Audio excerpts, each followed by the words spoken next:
Dalawa, nagkakaroon ng pagkakabitak-bitak. There is a crack right now among the alliances sa loob ng House of Representatives dahil po nagmamaniobra na rin itong grupo nila Boji D at nila Martin Tambaloslos upang kontrolin ang pagpalag ng NUP o ng mga miyembro ng National Unity Party dito sa gusto nilang mangyari na pagpapa-impeach laban kay Vice President Sara Duterte, in which hindi po ito aktibo na sinusuportahan o iniendorso ng mayoriya ng mga miyembro at pamunuan ng NUP o grupo nila Congressman Ronnie Puno. So, ang pagpapawithhold o ang pagsasakal ng mga pondo ay isa po itong pamamaraan ng pagpaparusa. Kaya nga inilabas na siguro ni Congressman Ronnie Puno itong mga nararamdaman nilang paninikil sa kanilang mga pondo at sinabi niya na hindi niya nagugustuhan. Hindi nagugustuhan ng NUP ang ganitong uri ng paggamit ng pressure point kung saan ang mga pondo na para na-assign na o na-appropriate na para sa mga district areas at mga proyekto ng mga miyembro ng Kongreso, including ang National Unity Party members, ay mukhang pinagdidiskitahan. Sino-sino mga contractors ang nakinabang, sino-sino ang mga local officials na naging kasabwat po ng mag-amang Sandro Marcos at Bongbong Marcos Jr.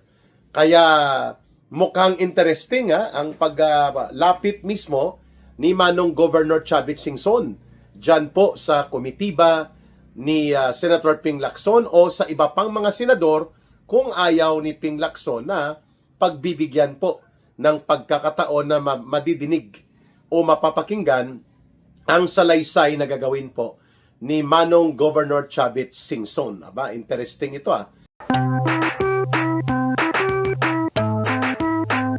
Itong balita na pumapalag na ngayon ang National Unity Party or NUP.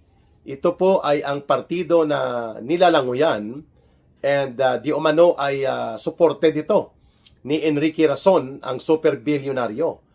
Ang mga tao niya dito ay sina dating secretary ni GMA yata ito, no? Ronnie Puno, at ngayon po ay Congressman Ronnie Puno. At isa sa mga leader din dito ay itong si Reginald Velasco, na dati po ay naging Secretary General ng House of Representatives. So ang National Unity Party po ay binubuo ng at least 43 members na aktibo sa House of Representatives ngayon, meaning they are current members of the House of Representatives, mga kongresista, no? At ngayon, mayroon pong pahayag itong si Congressman Ronnie Puno na hindi nila nagugustuhan ang mga nangyayari ngayon sa mga ugnayan at suporta ng liderato ng House of Representatives under po kay Ginoong Boji D o kay Congressman Boji D. Halata naman po na si Boji D ay nakakanlong at nagtatago sa anino ni Marcos at ni Lalisa Araneta, at ito po ay kasabwat din ni Romualdez. Hindi naman po bago ang liderato ni Boji D, no? Isa din po yan sa mga tauhan o loyal supporter ni Marcos para pagtakpan at pagtabon-tabunan din ang mga katiwalian at mga pang-aabuso at paglapastangan sa pundo na ginagawa ng gobyerno ni Marcos. At syempre, nandyan pa rin po ang overlooming shadow ni Romualdez. Nauna na pong nagpahayag ang National Unity Party na hindi nila openly o hindi sila aktibo na magsusuporta dito sa panibagong maniobra nila Marcos at Romualdez hinggil sa impeachment laban kay Vice President Sara Duterte. And kung mayroon man pong pumalag ng mga individual members nitong NUP or National Unity Party, mangilan-ngilan lang po. Ang isa dyan, itong si Congressman Lawrence Defensor ng Iloilo Province, no? Ay mukhang bagamat siya ay miyembro ng NUP, pero gusto niyang pumapil dito sa impeachment complaint laban kay Sara Duterte. Previously, nakatalaga po ito, itinalaga nila Martin Tambaloslos itong si Lawrence Defensor na maging isa sa mga panel of prosecutors ng House of Representatives laban kay Vice President Sara Duterte. Pero hindi natuloy, ibinasura ng Korte Suprema, at the same time hindi po ito nakalusot para magkaroon ng trial sa Senado. Kaya napurnada po ang pagpapel nito ni Congressman Lawrence Defensor ng Iloilo upang maging magpostura na prosecutor laban kay Vice President Sara Duterte. Pero ngayon, bagamat siya ay miyembro ng NUP, mukhang hindi siya susunod doon sa naging desisyon na una na inilabas nila Congressman Ronnie Puno at nila House of Secretary General Reginald Velasco at ng pamunuan ng NUP na ayaw nilang sumuporta o maging aktibo na mag-endorse dito sa pangalawang attempt na magpapa-impeach kay Vice President Sara Duterte. So, we can safely say na mayroong pong mga 40 o 40 na mga mambabatas na manggagaling po sa hanay ng NUP na hindi aktibo na sumusuporta as of the moment upang isulong ang impeachment complaint laban kay Vice President Sara Duterte. Okay? Ang kasalukuyan po maliban dito sa naging pahayag na nauna na patungkol sa disgusto o hindi pagsang-ayon ng NUP sa pangalawang hakbang o second attempt na ipapa-impeach muli nila Marcos at Romualdez si Vice President Sara Duterte, ito na naman ang binabanggit ng isa sa pinuno ng NUP or National Unity Party na si Secretary Puno o dating Secretary Puno at ngayon ay Congressman Ronnie Puno. Ang binabanggit niya na itong si Congressman Boji D ay hindi po maganda ang pagpapalakad dahil ang mga budget sa mga distrito ng mga kongresista, lalo na po sa mga miyembro ng NUP, ay hindi po dumarating ng on time o nadidelay o natetenga. Sa kung ano ang kadahilanan, ay kaya nga po gustong ipaabot ni Congressman Ronnie Puno at ng grupo ng mga NUP, ito pong hindi nila nagugustuhan na mga parang pinipiga o kaya ay sinasakal nila Boji D ang pagpaparilis bilang Speaker of the House. Mayroon po siyang prerogative kung papaano po mapipirmahan ang pagpapabilis o pagpapabagal ng mga pondo na kailangan o nire-request ng mga kongresista. May kapangyarihan po siya dahil siya ay Speaker of the House. So ang nakikita natin dito mga kababayan, dalawa, nagkakaroon ng pagkakabitak-bitak. There is a crack right now among the alliances sa loob ng House of Representatives dahil po nagmamaniobra na rin itong grupo nila Boji D at nila Martin Tambaloslos upang kontrolin ang pagpalag ng NUP o ng mga miyembro ng National Unity Party dito sa gusto nilang mangyari na pagpapa-impeach laban kay Vice President Sara Duterte, in which hindi po ito aktibo na sinusuportahan o iniendorso ng mayoriya ng mga miyembro at pamunuan ng NUP o grupo nila Congressman Ronnie Puno.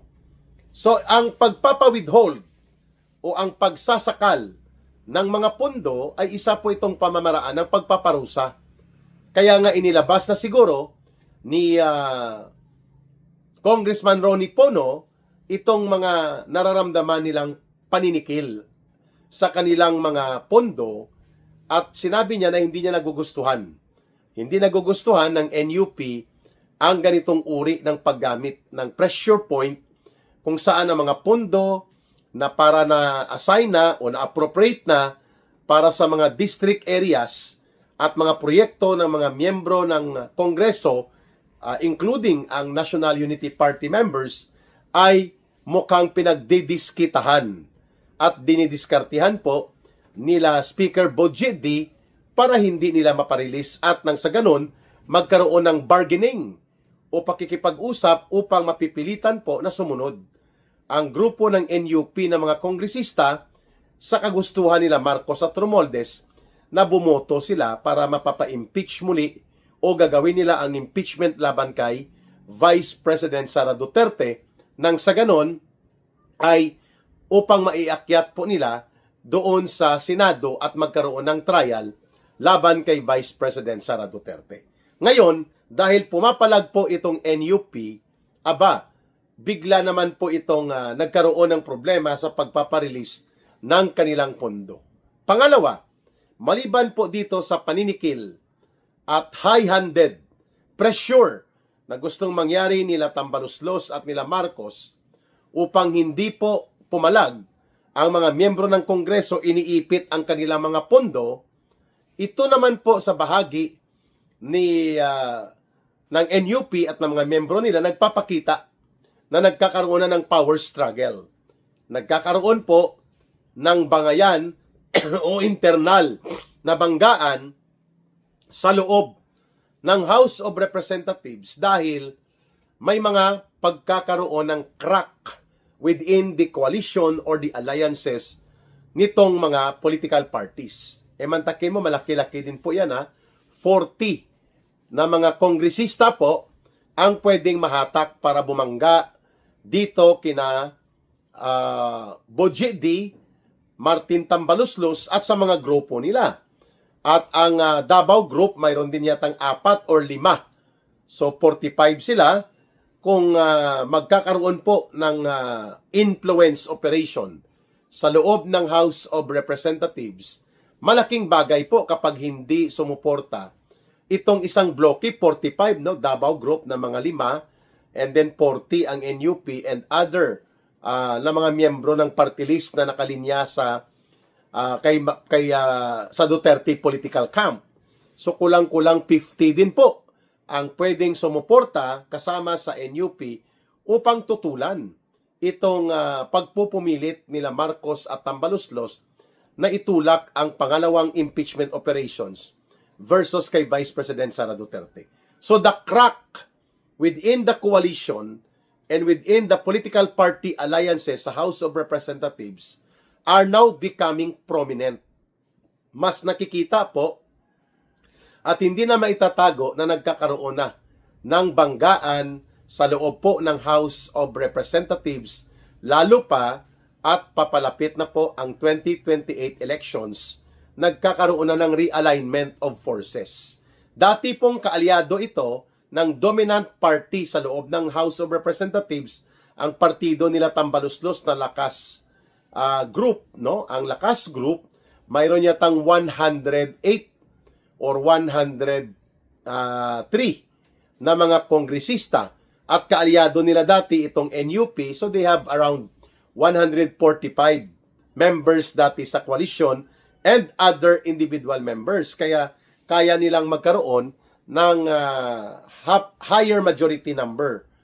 Pero ngayon, nang pumapalag na po itong NUP at sinasabi po ng pamunuan nito, kagaya ni Congressman Ronnie Puno at ni dating House Secretary General Reggie Velasco, na hindi nila nakikita ang kabuluhan at patutunguhan ng isa pang impeachment attempt laban kay Vice President Sara Duterte, lalo pa na hindi naman sila sigurado na ito ay magtatagumpay doon sa Senado dahil wala naman pong miyembro na sigurado na makakakuha sila ng 16 votes ng mga senador sa Senate kapag nagkaroon ng Senate impeachment court trial laban kay Vice President Sara Duterte.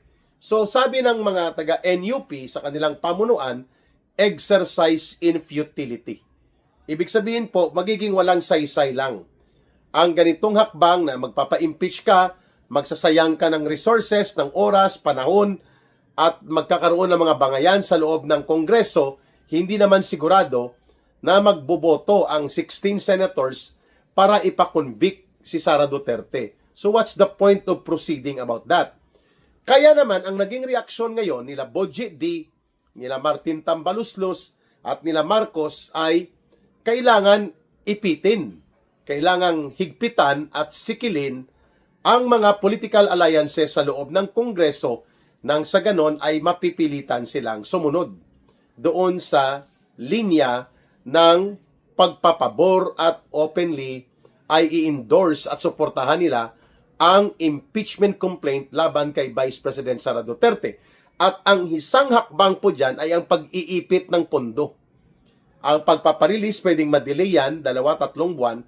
So kung mayroon ka pong mga projects dyan at mayroon kang mga soft projects, scholarship, o kaya mga hindi siya infrastructure project, pero mga proyekto ng district mo at napunduhan na, hindi pa napaparelease dahil hindi pumipirma ang Speaker of the House at ang House Finance Committee Chairperson o yung Committee on Accounts, hindi mo makukuha ang pondo, hindi mo mapaparelease. That is one pressure.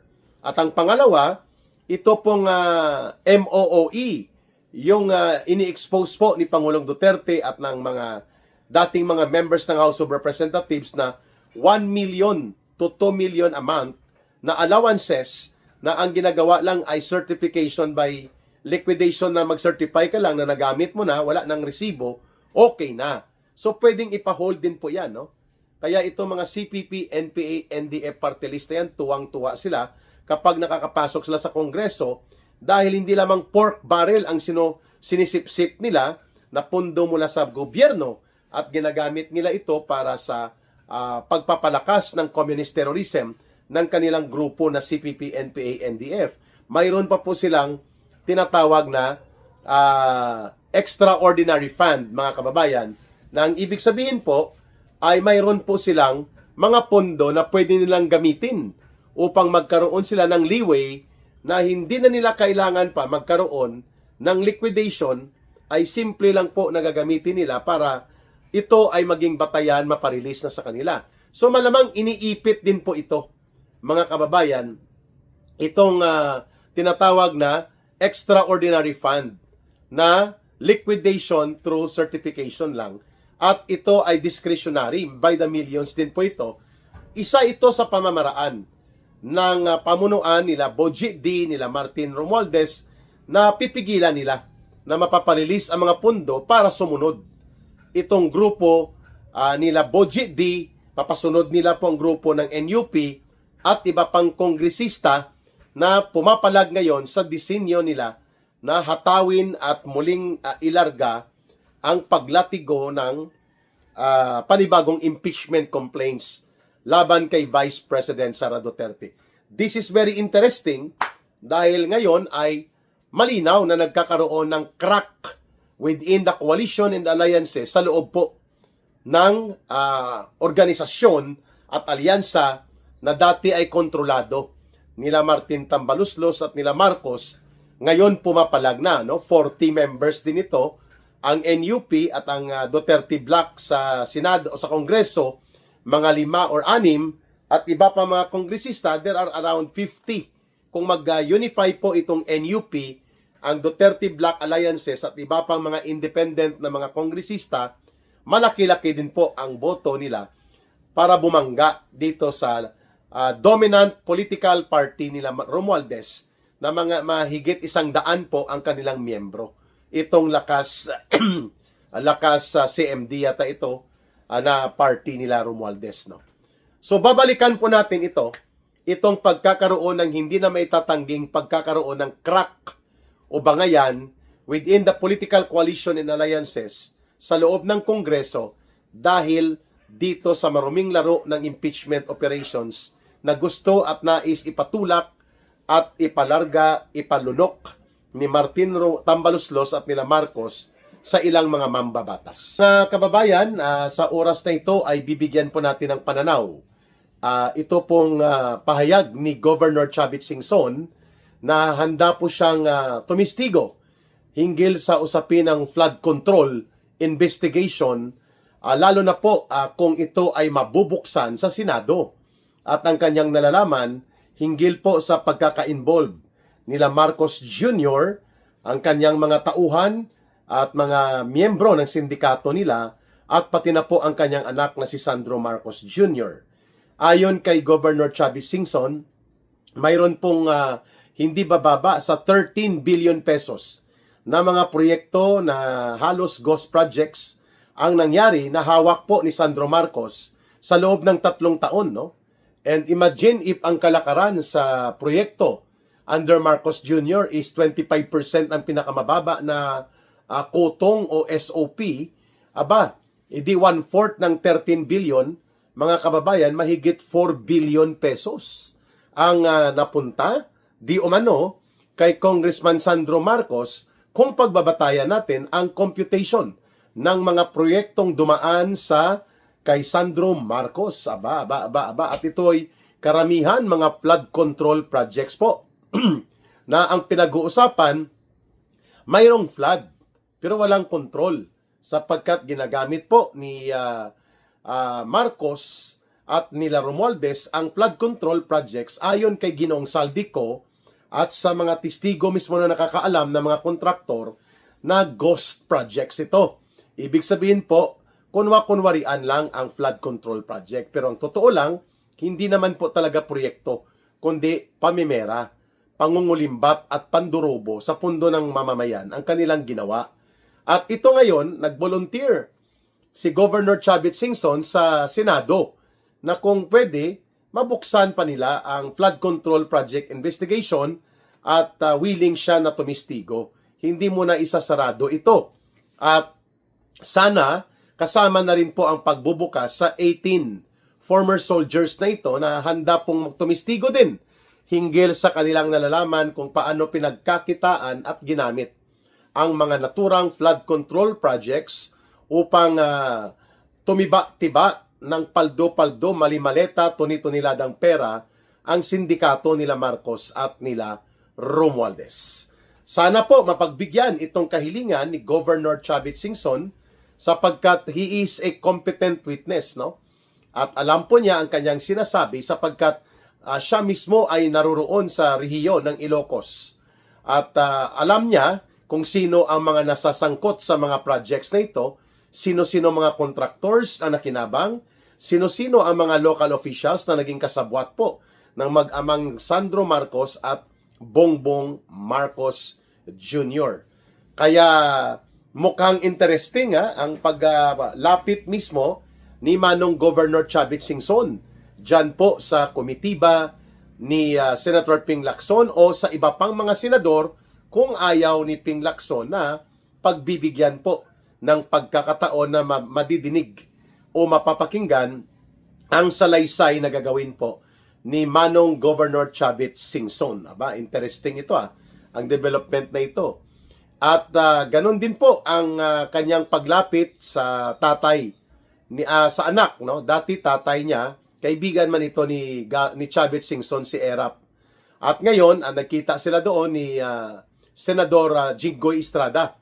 At yun nga, nakipag-usap at nag-usap sila tungkol sa possibility na si Manong Governor Chavez Singson ay magkakaroon ng pagkakataon na makapagsalaysay sa investigasyon o hearing patungkol po sa Senate investigation related to flood control anomalies. Very interesting sapagkat marami pong pwedeng isiwalat si Manong Governor Chavez Singson kung ang pag-uusapan ng mga kickback, mga SOP, mga anomalya sa flood control kasi nag-imbestiga din po siya doon sa Ilocos region at hindi po maganda ang naging resulta. That most of the so-called projects, allocables, insertions at mga pinalusot na pundo at ang estimate ni Manong Governor Chavez Singson aabutin siguro ng mga 13 billion pesos ang mga ghost or substandard na mga proyekto na dumaan kay Sandro Marcos in the last 3 years. And kung may mga ghost, may mga SOP, may mga patong, hindi bababa ayon kay Manong Governor Chavez Singson sa 4 billion pesos ang tinubo o pinagkakitaan ni Sandro Marcos di umano ayon kay Manong Governor Chavez Singson. Baka abang-abang ito kung ano po ang mangyayari hinggil dito.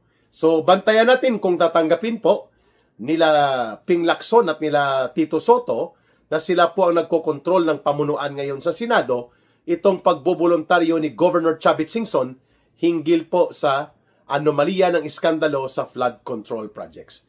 Mayroon din pong panawagan ang dating retired general na at dating naglingkod bilang Judge Advocate General Services o isa sa mga abogado ng Judge General Advocate General Services ng Armed Forces of the Philippines, si Attorney Virgilio Garcia, si General Garcia, at kanyang binabanggit po na kailangan mapapalitan na ang pamunuan ng Senate Blue Ribbon Committee at ang pamunuan mismo ng Senado para magkaroon naman po ng tinatawag na objective and credible investigation ang Senado, lalo pat si Tito Soto at si Ping Lacson ay nasasangkot sa mga issue ng maleta. Kay Tito Soto, extra large na mga maleta. Di umano, ayon sa salaysay ng mga dating sundalo, ang idiniliver nila mula kay Saldico na partida para kay Tito Soto. So kung ang isang extra large na maleta ay nasa mga 54 million pesos, so mahigit 250 million ang pera na napunta kay Tito Soto kung ang pag-uusapan po ay tungkol dito sa mga maletang na i-deliver. Ay iba, wala naman pong delikadesa itong si Tito Soto sapagkat lumalabas po na ayaw niyang mag-resign bilang Senate President, Kapituko. Ganon din po si Ping Lacson na itinuturong sangkot din hindi lang sa maleta kundi sa marami pang mga pagtatabon-tabon at pagtatakip para kay Marcos at kay Romualdez, no? So itong dalawa na ito, wala kang mai-expect ayon kay General Virgilio Garcia na isang patas, makabuluhan at makatotohanan na investigasyon kung sila pa rin po ay nagkokontrol at naghahari-harian dyan sa Senado.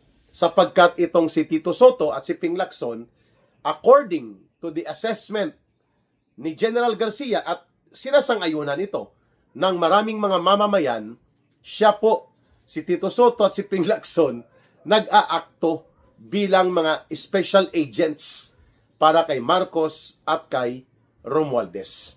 Lalo na kung ang pag-uusapan ay ang paglilihis at ang pagmamanipula hinggil po sa flood control investigation. Ayan. Pero kaabang-abang itong nais gawin ni dating Governor Manong Chavit Singson na nais niyang tumistigo para dito sa usapin ng mga flood control nang sa ganun maisiwalat niya kung gaano po kalaki at kalawak sa Ilocos region alone, lalo na sa Ilocos Norte, ang pangungulimbat sa mga infrastructure projects involving ang magtatay na ito, Bongbong Marcos Jr. at pati po si Sandro Marcos. And ayon pa nga sa salaysay ni Ginoong Saldico, pati po ang asawa ni Bongbong Marcos Jr. ay mayroong mahigit 100 million o 100 million pesos na proyekto na hindi naman dapat sa kanya dumaan. Ay mukhang ito ay pinasok nila sa area, sa distrito ni Speaker Boji D. sa Isabela. Aba, sa Isabela talaga ha. Kaya pala naging speaker itong si Boji D. dahil pinalusutan yata ang diskarte nila tungkol sa pagkakaroon nito ng koneksyon sa pagpapalusot ng pondo na 100 million pesos involving si First Lady Lisa Araneta Marcos. Ayan. Maliban po dito sa balita tungkol sa pagboluntaryo ni Manong Governor Chavit Singson na maging isa sa mga testigo na handang maglahad ng kanyang mga kaalaman at nalalaman at pati na po ng kanyang pagsasalaysay hinggil sa mga anomalya ng flood control at iba pang infrastructure projects involving ang magtatay na ito, ang magpamilyang mga Marcos. Ngayong araw din po ay nagsumiti na si Vice President Sara Duterte ng tinatawag na reply ad cotelem. Itong reply ad cotelem is notice with caution. Na bagamat nag-reply sila doon sa sinasabi ng Committee on Justice ng House of Representatives, pero with reservation na sila ay maingat na nagdideklara na hindi po nila lubusang kinikilala ang otoridad ng Committee on Justice para po magkaroon ng pagbubusisi tungkol sa mga ina-alleged na mga kaso laban sa kanya. Kaya ang ad cotelem, ang ibig sabihin po niyan, with caution. It's a precautionary reply na ibig sabihin, sige, ito ang sagot ko, pero ako ay may reservation na wala kayong otoridad at jurisdiction para busisiin ang aking mga karapatan at posisyon hinggil sa aligasyon na yan sapagkat I reserve my right in the proper forum. Yan po ang ibig sabihin kung paano nila isinabmit ni Vice President Sara Duterte itong ad cotelem reply. At ayon din po sa abogado na nakapanayam ni Ka Eric sa isang programa natin sa Bigwas ng Agila, pinaliwanag din po ni General at Attorney Virgilio Garcia na hindi ganon kadali na mag-co-convene ng plenary sapagkat kailangan bawat isa ng mga miyembro ng House of Representatives ay mabibigyan po ng kopya ng minutes of the proceedings at summary of the minutes ng Committee on Justice. Kasama po ang filed complaints against the Vice President and related evidence attached to it. So, ibig sabihin, ang bawat isa sa mga miyembro ng House of Representatives ay may karapatan po na pag-aralan, magkaroon ng posisyon at pananaw at magpahayag ng kanilang paninindigan pagdating po sa plenary voting. Ibig sabihin po niyan na hindi ganon kadali na ipapabuo mo ang plenaryo ng pagpupulong ng House of Representatives nang hindi po na pag-uusapan at nabibigyan ng pagkakataon ito pong ating mga miyembro ng House of Representatives. But under the rules, within 60 days of the session days, no? So hindi natin alam kung paano binibilang nila ang session days na yan, pero dapat hindi lumagpas sa 60 session days ng Kongreso ng House of Representatives. Mabubuo po ang rekomendasyon at desisyon ng House Committee on Justice, tsaka po ito ikakalendaryo for plenaryo. Yan. Aba. At mukhang malinaw naman po ang naging posisyon ng Vice President. Hindi po siya papayag na gagamitin ang Committee on Justice na pagpupulong para siya ay i-ambush, ipapahiya, aatakihin, at gagamitin ang black propaganda, dirty attacks laban sa kanya, at doon na niya antayin kung ano ang kahihinatnan nito pagkatapos ng plenary voting at kung maitutuloy po ang transmittal papunta sa Senado, then saka pa magdedesisyon si Vice President Sara Duterte kung ano po ang kanilang mga hakbang na gagawin kapag nagkaroon na ng articles of impeachment transmittal sa Senado at doon po mabubuksan kung magkakaroon na rin ng resolution to convene and call the Senate to become the Senate Impeachment Court na doon po gagawin ang trial at pagdinig hinggil sa mga articles of impeachment o mga reklamong nais hambalos ng grupo nila Marcos at Romualdez laban kay Vice President Sara Duterte.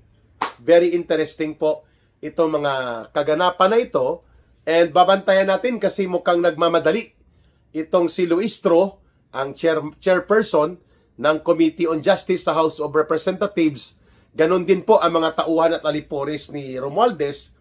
At kaya nga, kanina, naglabas na rin ng statement ang National Unity Party, NUP, na pinamumunuan po nila Congressman Ronnie Puno at nila dating House Speaker Reginald Velasco na si Budget D bilang Speaker at nagiging pinuno sana ng Kongreso ay hindi maganda ang pagpapalakad dahil sinisikil at iniipit ang mga pondo lalo na doon sa hindi sumusunod sa kanilang layunin na ilarga nila at iraraksada ang pangalawang attempt upang mapa-impeach si Vice President Sara Duterte. Kaya nagrereklamo ngayon ang National Unity Party kung bakit ang mga pondo para sa distrito, ang mga allowances ng mga hindi openly sumusuporta sa diskarte ng pagpapa-impeach kay Vice President Sara Duterte